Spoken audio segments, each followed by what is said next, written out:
할렐루야. 오늘 준비된 교회, 준비된 가정이라는 말씀으로 함께 은혜 나누기를 원합니다. 오늘은 특별히 2022년도 우리 전주 서신교회 교육위원회 여름사역 보고 예배를 드리게 되는데요. 저는 믿음의 영적인 부모님들에게 한 가지 제안을 드리고자 합니다. 여러분, 우리가 영적으로 우리 아이들을 살릴 수 있는 갈대 상자를 마련해야 할 줄로 믿습니다. 여러분, 갈대 상자라는 것이 무엇입니까? 구약 성경에 보면 오늘 본문 말씀에 모세의 어머니 요게벳이 아들 모세를 살리는데 사용된 도구가 바로 갈대 상자입니다. 2차 세계대전 중에 이 히틀러가 유대인 말살 정책을 펼친 것처럼 이 당시에도 이집트 바로왕이 이스라엘 민족 말살 정책을 펴가지고 모든 남자 아이들을 다 죽이라는 명령을 내렸던 그런 험악하고 공포스러웠던 분위기 속에 모세라는 작은 생명이 태어나게 됩니다. 여러분, 이 작은 아기가 태어나서 모세라는 한 인생의 꽃이 펴보기도 전에 그렇게 죽임당할 수밖에 없는 절체절명의 위기에 놓여 있을 때 그의 어머니 요게벳이 모세를 3달 동안 숨기고 있다가 자기가 할 수 있는 일은 이제 더 이상 없었을 때 그래서 그가 떠나보내면서 고안하고 생각해서 내놓은 것이 이 갈대 상자 아닙니까? 오늘 본문 3절과 4절 말씀을 함께 보도록 하겠습니다. 더 숨길 수 없게 되매 그를 위하여 갈대 상자를 가져다가 역청과 나무진을 칠하고 아기를 거기 담아 나일 강가 갈대 사이에 두고 그의 누이가 어떻게 되는지를 알려고 멀리 섰더니. 아멘. 여러분, 이렇게 어머니 요게벳이 몰래 작은 갈대 상자에 아기 모세를 넣어서 그것을 나일 강가에 띄워서 그 아들을 살려냈다라는 말씀의 본문이 오늘 우리가 읽어보았던 본문 말씀입니다. 제가 이 말씀을 묵상하다가 우리에게도 이 시대 가운데 우리의 가정과 또 교회 위에 갈대 상자가 필요하다는 생각이 들었습니다. 여러분, 우리 자녀들을 살려낼 수 있는 갈대 상자, 또 우리 교회가 그 갈대 상자를 마련하기를 원합니다. 자, 그렇다면 구체적으로 갈대 상자라는 것은 무엇을 의미하는 것일까요? 제가 2가지로 정리를 해봤는데요. 첫 번째는 이 타락한 세상과의 격리를 의미하는 갈대 상자의 의미가 있습니다. 3절을 다시 한번 보시기 바랍니다. 더 숨길 수 없게 되매 그를 위하여 갈대 상자를 가져다가, 그 다음 보세요. 역청과 나무 진을 칠하고. 지금 어머니 요게벳이 갈대 상자를 나일강에 띄우기 전에 지금 무엇을 하고 있는가? 이 역청과 나무 진을 칠하고 있습니다. 여러분, 이것은 무엇을 의미할까요? 지금 목숨처럼 사랑하는 귀한 아들 모세를 그 나일강가에다가 띄어보내지만 이것은 격리를 말하고 있습니다. 이 강의 물이 들어오지 못하도록 우리가 영적으로 보면은 갈대 상자를 역청과 나무진을 칠한다는 것은 무엇을 의미하고 있습니까? 여러분, 자녀들에게 어릴 때부터 가르쳐야 된다라는 것입니다. 무엇을 가르칩니까? 너는 바로 하나님의 자녀란다라는 것을 가르쳐야 합니다. 여러분, 나일 강물이 세상의 풍파가 다가오지 못하도록 역청과 나무칠을 칠한다라는 것이 무엇입니까? 우리가 비록 육신은 2 발을 땅을 딛고 살아가지만 너는 이 세상에 속한 존재가 아니란다. 너는 하나님이 다스리시는 하나님의 자녀란다. 하나님의 나라와 하나님의 영역에 속한 존재란다. 이것을 우리가 자녀들에게 가르쳐주고 깨닫게 해주어야 한다라는 것입니다. 이것이 제가 말씀드리는 갈대 상자의 첫 번째 의미입니다. 여러분, 우리가 이 땅에 발을 딛고 살아가지만 이 세상이 추구하는 방식대로 살아가는 것이 아닌 우리 자녀들은 다른 이 세상의 방식으로 살아가야 할 줄로 믿습니다. 이것을 우리가 가르쳐주는 것이 갈대 상자의 의미입니다. 저는 바라기는 전주 서신교회가 이 젊은 청년들을 살리는 갈대 상자의 역할을 감당하기를 원합니다. 우리 중고등부 학생들을 살려내는 갈대 상자의 역할을 감당하기를 원하고요. 우리 유치, 유초등부를 살려내는 갈대 상자의 역할을 우리 교회가 기쁨으로 감당할 수 있기를 원합니다. 여러분, 우리 교회에 속한 모든 자녀들과 또 그리고 우리 모든 성도들의 가정 가운데 우리가 그 자녀들에게 안전하게 아이들을 보호할 수 있는 이 갈대 상자의 첫 번째 의미를 우리가 기쁨으로 감당할 수 있기를 주님의 이름으로 간절히 축원합니다. 자, 두 번째로 갈대 상자는 무슨 의미일까요? 믿음으로 은혜를 구하는 상징으로서의 의미가 있다는 것입니다. 자, 출애굽기 2장 3절 말씀을 다시 보세요. 더 숨길 수 없게 되매 그를 위하여 갈대 상자를 가져다가 역청과 나무진을 칠하고 아기를 거기 담아 나일강가 갈대 사이에 두고. 참 흥미로운 것이 무엇인가? 여러분, 여기에 나오는 갈대 상자라고 말한다면 이 상자를 의미하는 성경 원문을 보니까 테바라는 단어라고 되어 있습니다. 여러분, 이 테바라는 단어가 똑같이 구약 성경에서 어디에 나올까요? 찾아보니까 노아의 홍수 때 하나님이 명령하셔서 노아가 만들었던 노아의 방주, 이 방주를 의미하는 단어가 테바라는 단어입니다. 여러분, 참 흥미롭지 않습니까? 노아의 방주, 큰 방주를 의미하는 것도 테바예요. 이 작은 모세의 아기를 담아 놓은 갈대 상자라는 의미도 테바로 쓰이고 있습니다. 여러분, 이 테바라는 것이 어마어마한 노아의 방주와 비교했을 때 조그마한 아기가 담겨져 있는 갈대 상자 역시 크기와 규모는 다르지만 하나님이 말씀하시는 테바라는 것입니다. 방주라는 것이죠. 여러분, 창세기 6장 16절을 보시기 바랍니다. 하나님께서 노아에게 말씀하실 때 이렇게 말씀하셨는데 너는 고페로 나무로 너를 위하여 방주를 만들되, 이 방주가 테바입니다. 그 안에 칸들을 막고 그 다음 보세요. 역청을 그 안밖에 칠하라 라고 되어 있습니다. 지금 보면은 모세의 어머니 요게벳도 작은 갈대 상자에게 이 나무진과 역청을 칠하고 있습니다. 하나님께서 노아의 방주를 만들라고 노아에게 말씀하실 때도 이 작은 갈대 상자와 같은 원리를 하나님께서 명령하고 계시다라는 것입니다. 여러분, 이 갈대 상자와 노아가 만든 방주에 또 다른 결정적인 공통점이 있는데 그것은 두 개 다 방주였지만 방향키가 없다라는 것입니다. 갈 수 있는, 예를 들어서 오늘날의 큰 배를 움직일 때 선장 곁에서 이렇게 키를 돌리는 그 명령에 따르는 그 항해를 조절하는 선원이 있습니다.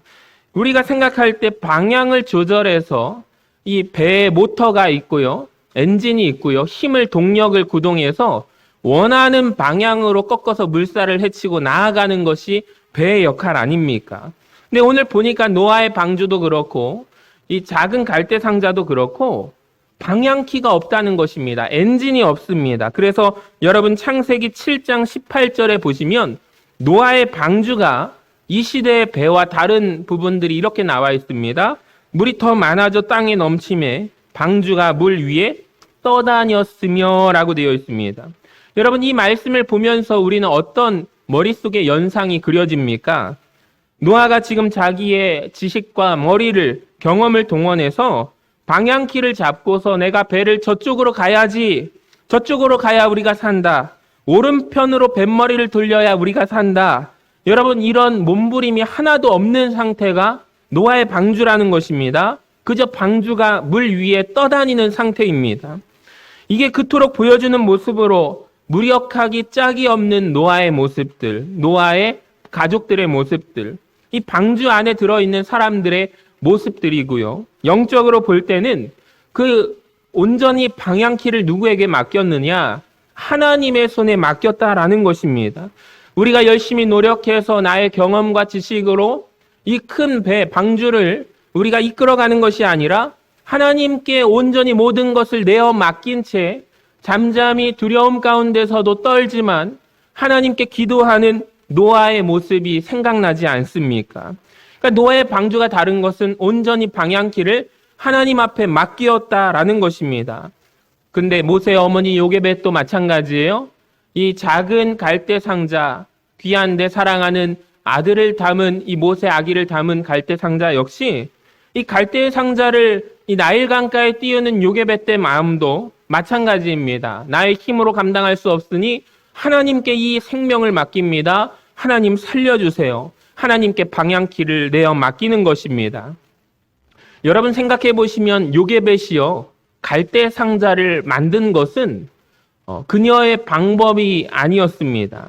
어떤 능력이 아니었습니다. 아무리 정성스럽게 이 나일 강물이 들어차지 않도록 나무친을 또 역청을 발라서 이 물이 들어오지 않도록 꼼꼼하게 만들었다 할지라도 솔직히 강물에 뛰어보내면 이제 더 이상 할 수 있는 것이 아무도 없습니다. 아무것도 할 수 없는 그저 자기가 할 수 있는 것이라고는 석 달 동안 숨겨놨다가 이제는 이 갈대 상자에 뛰어보내는 무기력한 한 어머니의 모습, 이것이 이 갈대 상자의 본질 아닙니까? 그런데 그 어머니 요게벳이 모세를 살리는 일에 그녀가 할 수 있는 것이 무엇이 있습니까? 아무것도 할 수가 없습니다. 그저 그 아이를 하나님 앞에 맡긴 상태로 뛰어보내는 것입니다. 그런데 여러분 성경은 이 모세의 어머니 요게벳을 뭐라고 평가하고 있습니까? 요게벳의 행동을 이렇게 평가합니다. 히브리서 11장 23절을 보시기 바랍니다. 믿음으로 모세가 낳았을 때 그 부모가 아름다운 아이임을 보고 석 달 동안 숨겨 왕의 명령을 무서워하지 아니하였으며, 저는 이 말씀이 굉장히 중요하다고 생각을 해요. 여러분 오늘날 이 시대 자녀를 키우는 문제, 자녀 교육의 문제는 너무나도 어려운 것 같습니다. 어떤 가정이든지 자녀를 돌본다는 것은 부모의 희생과 많은 고통과 노력을 수반하는 행위이기 때문입니다. 사실 여러분 누가 자녀를 잘 키울 수 있다고 자신하는 사람이 어디에 있겠습니까? 모든 가정이 그렇듯 자녀를 키우고 양육하는 일에 무기력할 뿐입니다. 요게벳의 모습과도 동일합니다.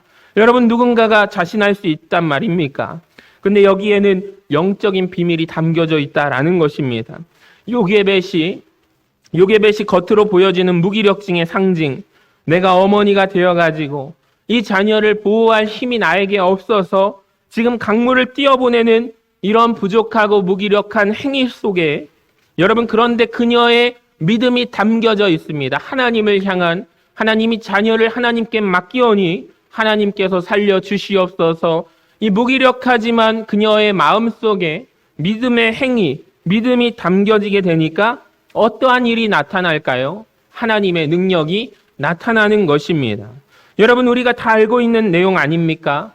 모세를 나일 강가에 띄어보내는데 바로의 딸 공주가 그 나일 강가에 목욕하러 왔다가 그 작은 갈대 상자를 보는 것입니다. 여러분 상식적으로 우리가 인간적인 생각으로 생각해 본다면 모세는 그 삶이 끝나버리는 것입니다. 죽음을 당하는 것입니다. 인생이 끝나는 거예요. 왜 그러냐면 이집트의 공주 입장에서 자기 아버지가 경계하는 히브리 민족이 번성하는 것을 경계하고 있는 지금 위험한 상황인데 아버지가 왕의 명령을 내려서 모든 남자아이들을 죽이라는 조치 명령을 어기고 갈대 상자의 생명을 히브리 아기를 넣어가지고 띄운 것을 바로 그 공주가 발견했으니 모세는 죽은 목숨 아닐까요? 여러분 그런데 그 결과는 어떻게 이루어집니까? 6절을 한번 보시기 바랍니다. 열고 그 아기를 보니 아기가 우는지라. 그 다음 보세요. 그가 그를 불쌍히 여겨 이르되 이는 히브리 사람의 아기로다. 아멘. 어머니 요게벳이 자기가 배 아파서 낳은 자녀지만 이 아기를 도무지 자기의 힘으로 감당할 수가 없어서 키울 수가 없어서 무기력함의 상징 이 작은 갈대 상자에 이 강물에 띄었습니다. 거기에 내가 절박하게 이 아이를 위하여 기도하고 갈대 상자를 띄울 때 우리 하나님 이 아기에게 은혜를 베풀어 주시기를 원합니다. 내가 지금 이렇게 하는 행위에 은혜를 베풀어 주시기를 원합니다. 믿음으로 더 씌워서 아기를 갈대 상자에 띄어 보냈더니 여러분 하나님께서 하시는 하나님의 은혜와 역사가 어떻게 나타납니까?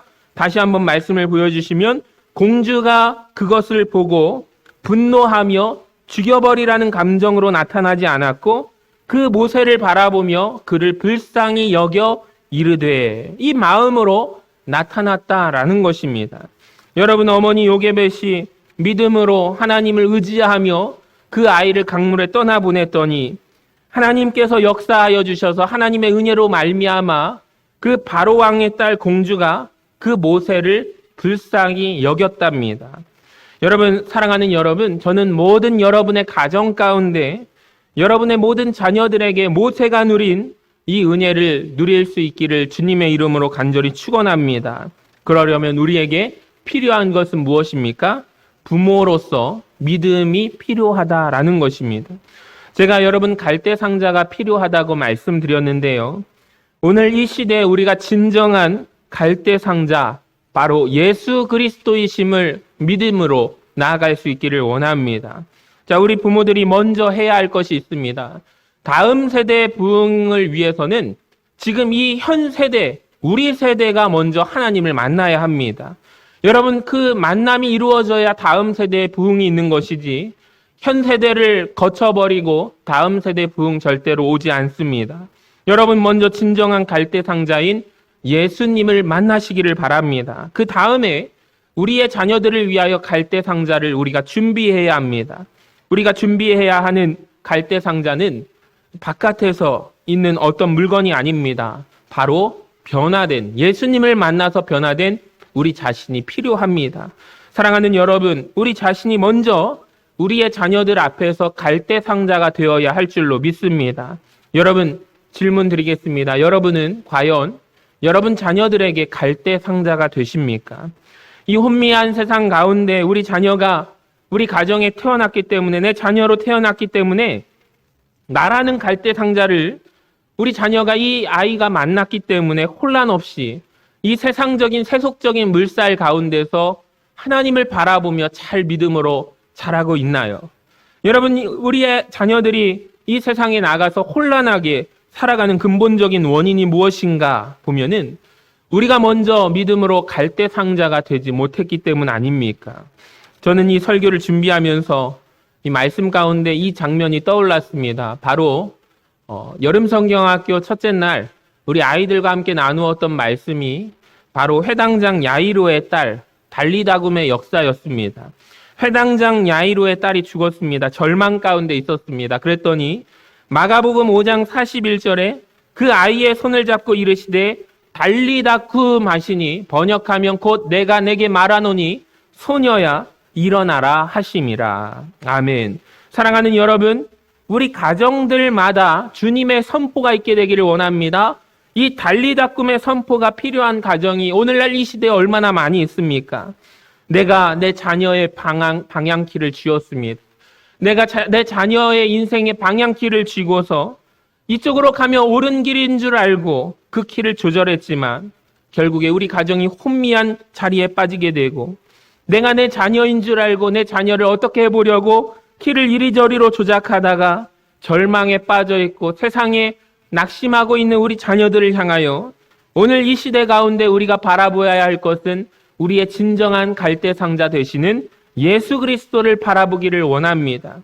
우리 부모는, 육신의 부모는 할 수 없지만 그 상한 내 자녀의 머리와 심령에 손을 얹고 우리 주님께서 이 달리다굼, 소녀야 일어나라, 이 넘어진 자리에서 일으켜 세워주시는 그 장면이 떠올랐습니다. 사랑하는 성도 여러분, 우리도 믿음으로 고백합시다. 내가 여태까지 내 가정의 주인이 내가 주인인 줄 알고 방향키를 여기저기로 내 경험에 따라서, 내 생각에 따라서 조작하다가 내가 내 자녀의 인생을 결정할 기회를 내가 쥐고 있다고 생각하고 있다면 여러분, 아닙니다. 이 시간 우리가 회개하오니 하나님, 나의 인생의 키를 주님께로 반납하기를 원합니다. 주님, 은혜가 필요합니다. 오늘 이 시대 진정한 갈대상자 되시는 예수 그리스도를 우리가 만나기를 원합니다. 먼저 우리의 서신교회 모든 부모님들이 이 은혜를 누리시게 되시기를 원하고요. 여러분 자녀들에게 진정한 갈대상자의 역할을 하시면서 자녀들을 복되게 양육하는 우리 모든 성도님들 되시기를 주님의 이름으로 간절히 축원합니다.